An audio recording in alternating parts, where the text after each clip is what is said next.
Dahisar toll नाक्याबाबत परिवहन मंत्री प्रताप सरनाईक आक्रमक झाले। दहिसर टोल नाका 13 नोव्हेंबर पर्यंत पूर्णपणे हलवला नाही तर मी स्वतः तो उखडून टाकेन असा इशारा त्यांनी दिलाय। टोल नाक्याबाबत सरकार MSRDC ची परवानगी असताना देखील ठेकेदार का ऐकत नाहीत असा प्रश्न देखील त्यांनी उपस्थित केलाय। MSRDC ने ठेकेदाराला तशी ऑफिशियल ऑर्डर काढलेली आहे आणि हा टोल नाका पुढे शिफ्ट करायचा आहे वर्सोवा ब्रिजच्या पुढे।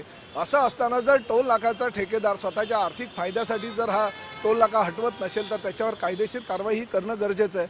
आणि आज त्यांनी 8 तारीख दिली होती की 8 तारखेपर्यंत पूर्ण खाली होईल। आता त्यांनी 4 दिवसाची मुदत मागितली आहे। 13 तारखेपर्यंत आम्ही त्यांना मुदत देतोय, परंतु 13 तारखेपर्यंत जर हा टोल नाका शिफ्ट झाला नाही तर नाईलाजानं आम्हाला हा टोल नाका उघडून टाकावा लागेल, कारण मी राज्याचा मंत्री नंतर आहे, आधी शिवसैनिक आहे। देश विदेशातील प्रत्येक घडामोडींचे लाईव्ह अपडेट मिळवण्यासाठी आता साम टीव्हीच्या सर्व सोशल मीडिया प्लॅटफॉर्मला लाईक, फॉलो आणि सबस्क्राईब करा।